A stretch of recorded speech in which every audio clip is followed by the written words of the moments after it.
بسم اللہ الرحمن الرحیم۔ السلام علیکم ناظرین، امید ہے آپ سب لوگ خیر خیریت سے ہوں گے۔ دنیا اس وقت دو بلاکس میں تقسیم ہوتی ہوئی واضح نظر آ رہی ہے اور پتہ چل رہا ہے کہ یہ خطہ، یہ ایشیا کا خطہ اس وقت دنیا میں جو بھی بڑی تبدیلی آئے گی اس کی ابتدا یہاں سے ہوگی۔ ایک طرح سے بلاک بن رہا ہے جس کے اندر چین ہے، ایران ہے، روس ہے، ترکی ہے، پاکستان ہے، اور دوسری طرف اس کے بدلے میں اس کے مخالف جو ہے وہ بھارت ہے، امریکہ ہے، اسرائیل ہے، برطانیہ ہے اور اس کے مغربی اتحادی ہیں۔ یہ بلاک اس وقت مصروف ہیں ایک دوسرے کے جو مخالف کنٹریز ہیں ان کے ہاتھ پاؤں باندھنے میں، اور ایک بڑی تیاری کی جا رہی ہے کہ کس طریقے سے ایک دوسرے کو کسی بھی محاذ پر کیسے روکنا ہے۔ آپ کو اس کی ایک چھوٹی سی اگزامپل دیتا ہوں کہ ترکی نے رشیا سے S-400 میزائل ڈیفنس سسٹم لیا، اس سے پہلے وہ امریکہ کے ساتھ F-35 اسٹیلتھ جیٹر فیٹس جو ہے لاکہیڈ مارٹن بنا رہی ہے، اس کے اندر وہ نہ صرف پارٹنر تھا بلکہ وہاں اس کی 10 کمپنیاں تقریباً $12 ارب کی لاگت سے 900 سے زائد پارٹس جو کہ اس جہاز کے اندر استعمال ہونے تھے ان کو وہ بنا کے ان کو دے رہا تھا۔ اب امریکہ نے اس منصوبے سے اٹلی کو سائڈ پہ کر دیا ہے۔ اس کی انہوں نے وجہ یہ بتائی ہے کہ جناب اگر آپ S-400 آپ لیتے ہیں رشیا کو تو ہماری حساس جو انفارمیشن ہے، جو ہماری ٹیکنالوجی ہے، جو ہم F-35 کے اندر یوز کر رہے ہیں وہ چوری ہو جائے گی، کیونکہ رشیا نے جو اپنا سافٹ ویئر اس کے اندر لگایا ہوا ہے وہ اس سے جب کنیکٹ ہوگا تو اس تک اس کو رسائی حاصل ہو جائے گی۔ ٹھیک ہے جی، مناسب بات ہے، مان لیتے ہیں، لیکن دوسری طرف بھارت بھی وہی S-400 کی 5 جو ہے نا ریجمنٹس کا وہ آرڈر دے چکا ہے جس کی ڈیلیوری ان کو دسمبر 2021 میں ہوگی۔ اب اس کی ڈیلیوری ہوگی، ٹھیک ہے، تو کیا وہ S-400 جب بھارت نے لیا تو کیا اس کے اوپر پابندی نہیں لگنی چاہیے تھی؟ کیوں لگیں گی؟ اس لیے نہیں لگیں گی کیونکہ اس کو اپنے وہ جو ہے نا ایک ہتھیار کے طور پہ امریکہ بھارت کو چین کے خلاف استعمال کر رہا ہے۔ اور صرف اتنا ہی نہیں، وہی کمپنی جو F-35 بنا رہی ہے اس نے ایک پروڈکشن کا ایک ایگریمنٹ کر لیا ہے بھارت کے ساتھ کہ وہ F-21 کی پروڈکشن بھارت کے اندر مل کے ٹاٹا کمپنی کے ساتھ بھارت میں بنائے گی، یعنی کہ ایک ہی کام لیکن دونوں کے انجام ڈیفرنٹ۔ اسی طریقے سے ساؤتھ چائنا سی کے اندر ہم دیکھ رہے ہیں کہ چیزیں دن بہ دن بگڑتی جا رہی ہیں۔ دراصل مسئلہ یہ ہوا ہے کہ امریکی صدر ڈونلڈ ٹرمپ نے اپنی انتخابی ضرورتوں کے پیش نظر امریکہ میں چین کے جو خلاف ایسا نفرت انگیز ماحول پیدا کر دیا ہے کہ آج 60 سے 70% تک امریکی جو ہے وہ اس وبا کے حوالے سے اپنی تباہی اور بربادی کے لیے چین کو ذمہ دار سمجھتی ہیں۔ گویا اس نفرت کے ذریعے آنے والے امریکی انتخابات میں ٹرمپ کی کامیابی کو یقینی بنایا جا رہا ہے۔ یہ ایک حقیقت ہے کہ عوام کو سب سے زیادہ اس وقت بے وقوف بنایا جا سکتا ہے جب کسی بیرونی خطرے کا ڈر ہو اور پوری قوم اس وقت کٹھی ہو جاتی ہے۔ اس کی ایگزامپل آپ پاکستان میں دیکھ چکے ہیں کہ جب بھی بھارت کے ساتھ خطرہ ہوتا ہے ہر بندہ، ہر شخص اپنے اختلافات کو بھلا کے اور جو ہے نا وہ دشمن کے خلاف اکٹھا ہو کے کھڑا ہو جاتا ہے۔ اور یہ پہلی دفعہ نہیں ہو رہا، یہ امریکی صدر جو ہے نا پہلے نہیں ہے جو یہ کام کر رہے ہیں، بلکہ امریکی انتخابات کی تاریخ اس سے بھری پڑی ہے۔ ہر صدر نے، چاہے وہ بش ہوں، چاہے وہ اس کے بعد اوباما ہوں، ہر ایک نے کہیں نہ کہیں کسی بھی طریقے سے کسی نہ کسی جنگ کا آغاز کیا یا کسی بھی طریقے سے کسی اور ملک کے اوپر میزائل ٹیکنالوجی کے تھرو حملہ کیا۔ چین ڈونلڈ ٹرمپ کو ایک انتہائی کمزور اور غلطیوں سے بھرپور رہنما کے طور پہ دیکھتا ہے، اور وہ سمجھتا ہے کہ اس وقت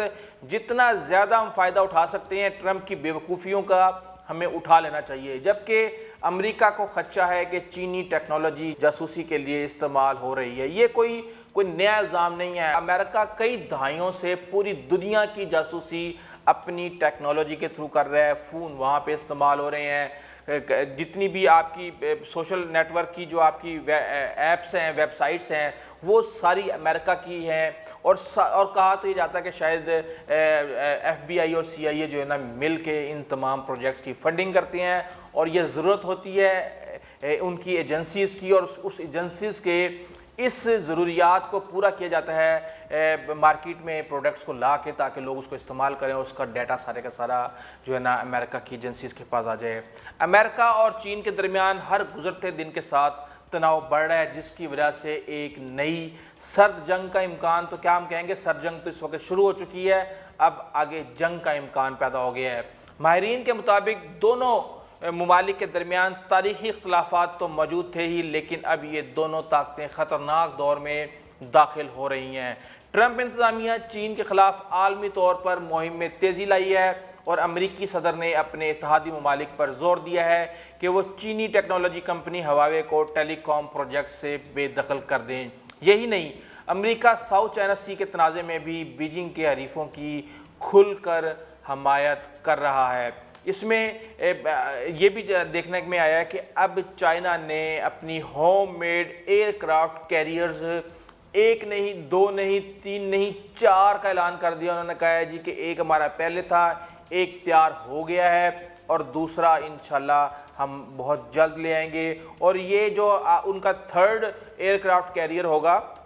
وہ اس کے اندر وہ جتنے بھی ایئر کرافٹ یوز کریں گے وہ سٹیلتھ ٹیکنالوجی کے ہوں گے، جبکہ جو دوسرا ایئر کرافٹ کیریئر ہے ان کا وہ 85,000 ٹن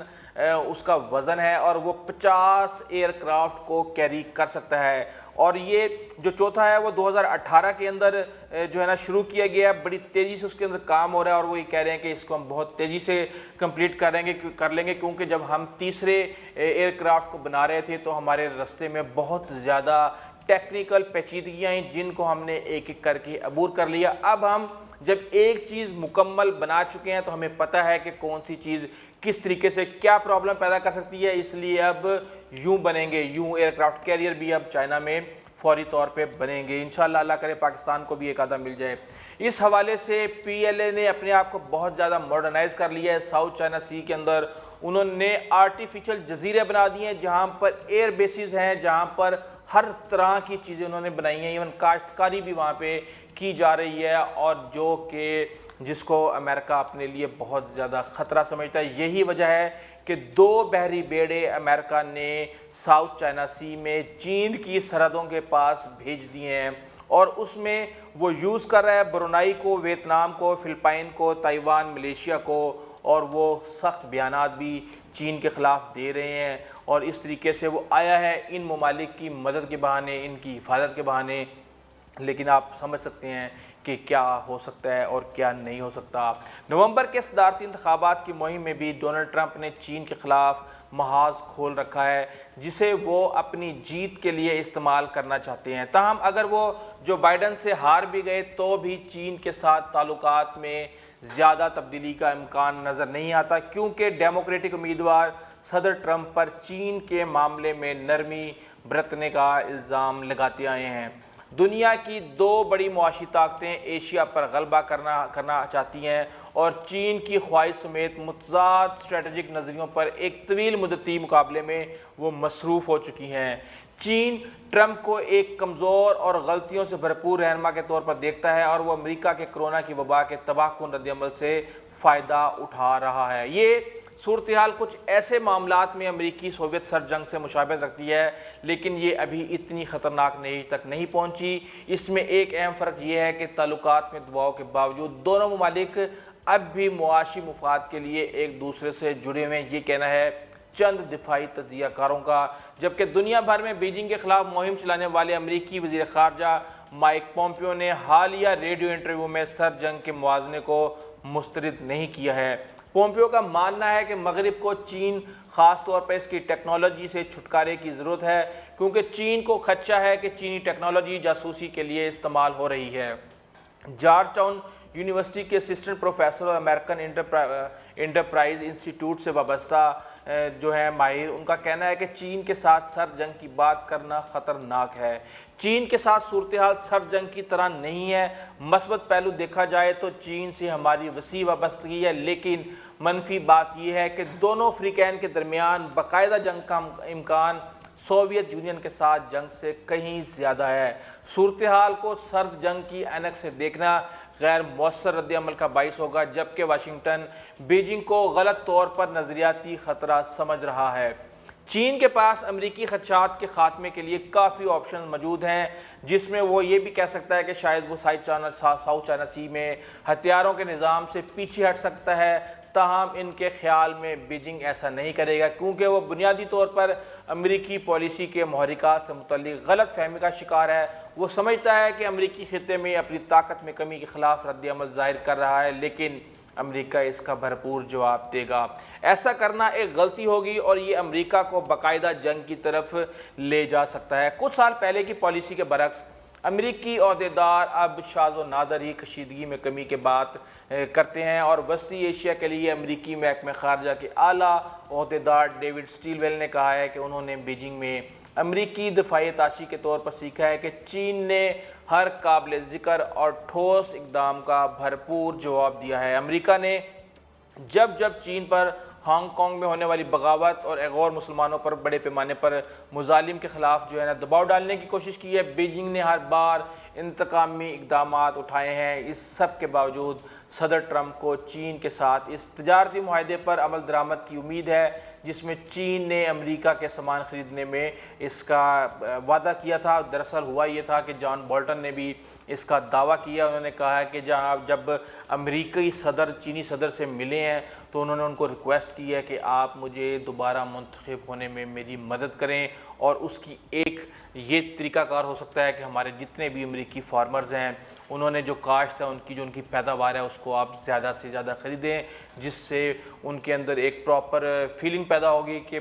ٹرمپ حکومت ان کے مفادات کے لیے ان کے تحفظ کر رہی ہے، ان کے مفادات کا، اور وہ اس کو ووٹ دیں گے اور اس کو وہ الیکٹ کروانے کی کوشش کریں گے۔ اسی حوالے سے ایک بیجنگ یونیورسٹی کے تجزیہ کار کہتے ہیں کہ دونوں فریق جانتے ہیں کہ چین اب معاہدے پر مکمل عمل نہیں کر سکے گا اور تعاون بھی بہتری کے امکانات بہت کم ہیں۔ شی نے مزید کہا ہے کہ گزشتہ سر جنگ نظریے اور حکمت عملی کے حوالے سے دو عظیم طاقتوں کے مابین ٹکراؤ کا باعث تھی، تاہم امریکہ اور چین کے معاملے میں دونوں ممالک منتخب لیکن تیزی سے ایک دوسرے کو کاٹ رہے ہیں۔ اس تعریف کو استعمال کرتے ہوئے یہ کہا جا سکتا ہے کہ چین اور امریکہ نئی سر جنگ کے دور میں داخل ہو چکے ہیں۔ اللہ نہ کرے کہ یہ اب سر جنگ میں تبدیل ہو۔ اللہ تعالیٰ پوری دنیا کو اپنے حفظ و امان میں رکھے۔ اگر آپ کو ہماری ویڈیو اچھی لگی ہے تو پلیز آپ ہمارے چینل کو سبسکرائب کیجیے گا، بیل آئیکن کو پریس کیجیے گا، اپنے دوستوں عزیز و اقارب اور ہمسایوں کا خاص خیال رکھیے گا۔ یہاں تک کے لیے اجازت دیجیے، اللہ حافظ۔